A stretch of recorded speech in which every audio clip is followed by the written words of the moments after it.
how Central Park was created entirely by design and not by nature. At first glance, Central Park appears to be a miracle of nature. Surrounded by steel, glass, and concrete, it looks like an ancient landscape that somehow survived the relentless growth of New York City. Millions of visitors walk beneath its trees every year, believing they are stepping into a piece of untouched wilderness hidden in the heart of Manhattan. They see forests, lakes, streams, rocky hills, and open meadows. Everything feels natural, peaceful, and timeless. But there is a surprising truth behind this famous landscape. Central Park is not a product of nature. Nearly everything visitors see today was deliberately planned, designed, engineered, and constructed by human beings. The forests were planted, the lakes were excavated, the hills were reshaped, the meadows were created, the roads were hidden. Even the feeling of wilderness was carefully manufactured. What appears to be nature is actually one of the most ambitious landscape engineering projects ever undertaken. This is the extraordinary story of how Central Park was created entirely by design and not by nature, a city desperate for green space. In the early 19th century, New York City was growing at an astonishing pace. Immigrants arrived from Europe by the hundreds of thousands. New businesses emerged every year. Factories expanded. Streets became increasingly crowded. As Manhattan developed, open spaces began disappearing. The city became noisier, dirtier, and more congested. Many neighborhoods suffered from poor sanitation and unhealthy living conditions. Public health experts worried about rising disease rates. Social reformers argued that city residents needed access to fresh air and natural surroundings. At the time, European cities such as London and Paris already possessed famous public parks where people could escape urban life. New York had no equivalent. The demand for a large public park continued to grow. City leaders eventually concluded that a major green space was not simply desirable, it was necessary. The challenge was finding enough land. The land chosen for transformation. In 1853, New York State approved the acquisition of more than 700 acres of land in central Manhattan. Today, this area represents some of the most valuable real estate on Earth. At the time, however, many people viewed the land as undesirable. The terrain was rough and uneven. Large rock formations covered much of the area. Marshes and swamps occupied lower sections. Farms and scattered settlements dotted the landscape. Developers considered much of the land difficult to build upon. For supporters of the park project, these characteristics made it ideal. The rugged terrain offered opportunities for dramatic scenery. The open land provided room for a massive public space. Yet there was one major complication. People already lived there, thousands of them, and their lives were about to change forever. The communities that disappeared. Long before Central Park existed, several communities occupied the future park site. Among them was Seneca Village, one of the most significant African-American communities in 19th century New York. Founded in the 1820s, Seneca Village became a place where free African-Americans could own property, build homes, establish churches, and create stable lives. At a time when opportunities were limited, the village represented progress and independence. Families lived there for decades. Children attended school, businesses operated successfully, religious congregations flourished. But when the city acquired the land through eminent domain, residents were forced to leave. Homes were demolished, churches disappeared, schools vanished, entire neighborhoods were erased. More than 1,600 people lost their homes. For many years, this story remained largely forgotten. Only recently have historians and archaeologists begun restoring the memory of the communities that once occupied the land beneath Central Park. The creation of the park came with a significant human cost. Olmsted's vision. Once the land had been acquired, officials launched a competition to determine how the park should be designed. Dozens of proposals were submitted. The winning design came from Frederick Law Olmsted and Calvert Vaux. Their proposal became known as the Greensward Plan. It would redefine urban park design forever. Olmsted and Vaux did not intend to preserve the existing landscape. Instead, they planned to transform it completely. Their goal was to create an idealized version of nature, a landscape that looked wild and untouched while actually being carefully controlled. Every meadow, every pathway, every lake, every bridge, every scenic view. Everything would be deliberately arranged to produce a specific emotional experience. Visitors would feel as though they had escaped the city entirely, even though they remained at its center. Moving mountains. Transforming the vision into reality required extraordinary effort. Construction began in 1858. Thousands of workers were employed. The project quickly became one of the largest civil engineering undertakings in American history. Massive rock formations were blasted apart using explosives. Millions of cubic yards of earth were moved. Swamps were drained. Streams were redirected. Hills were reshaped. Entire sections of terrain were redesigned. Workers spent years altering the landscape. The objective was not simply to improve the land.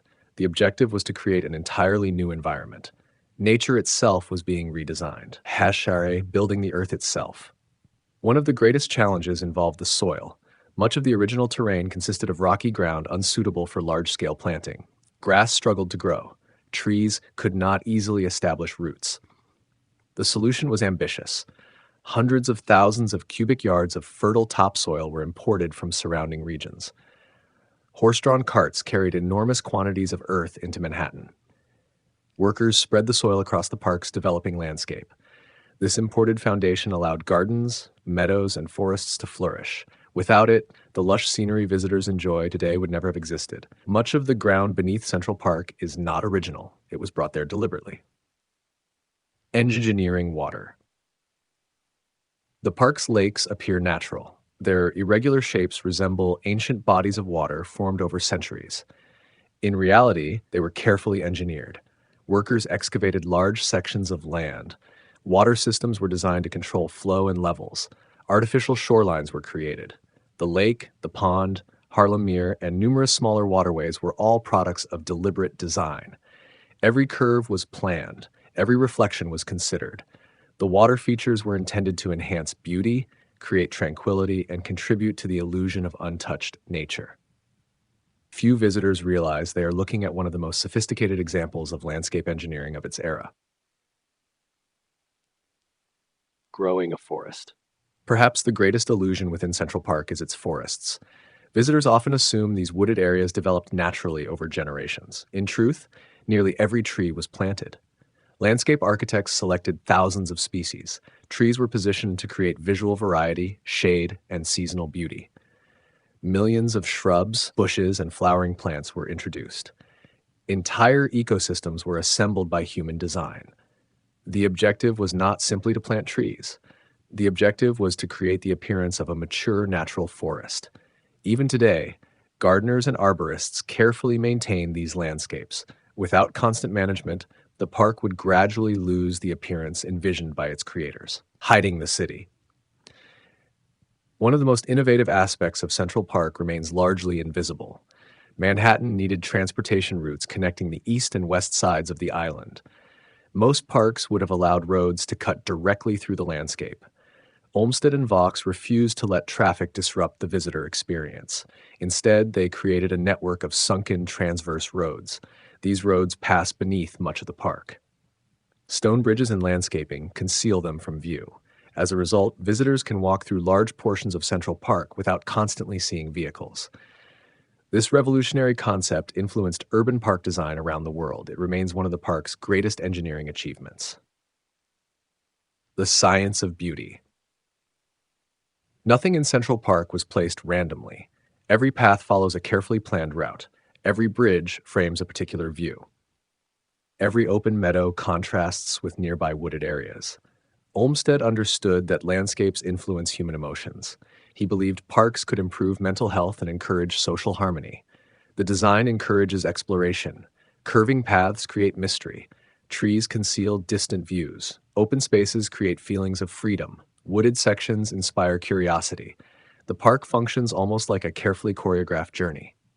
Visitors move through a sequence of experiences designed to evoke relaxation, wonder, and reflection. Beauty itself became a form of engineering. Saving a dying icon. By the mid-20th century, Central Park faced serious challenges. Years of heavy use damaged landscapes and infrastructure. Budget cuts reduced maintenance. Crime increased during the 1960s and 1970s. Many areas fell into disrepair. Lawns deteriorated. Buildings suffered damage. Graffiti became widespread. Some observers feared the park might never recover. Yet public support remained strong. Citizens, preservation groups, and city officials joined forces to restore the landmark. Extensive restoration efforts revived damaged landscapes and repaired historic structures. The park gradually regained its reputation as one of New York's greatest treasures. The restoration demonstrated that Central Park was not merely a historical creation. It was a living landscape requiring constant care. The greatest illusion of nature. Today, more than 40 million visitors enter Central Park each year. Most arrive expecting to experience nature, and in many ways they do. The park provides shade, wildlife, fresh air, and a sense of escape. Yet beneath the beauty lies an extraordinary reality. The forests were planted, the lakes were engineered, the hills were sculpted, the meadows were created, the roads were hidden, the landscape was designed. Central Park represents one of humanity's most successful attempts to recreate nature within a completely urban environment. It is a masterpiece of imagination, engineering, and artistic vision. Conclusion. Central Park was never discovered. It was invented. What appears to be a natural sanctuary in the middle of Manhattan is actually one of the greatest design projects in history. Its creators transformed rocky terrain, imported soil, planted forests, engineered lakes, and shaped every detail to create an illusion so convincing that millions of people still believe they are walking through untouched wilderness. More than a century and a half later, that illusion remains as powerful as ever. Central Park proves that nature and design are not always opposites. Sometimes the most natural-looking places are the most artificial of all. And nowhere is that more beautifully demonstrated than in the heart of New York City.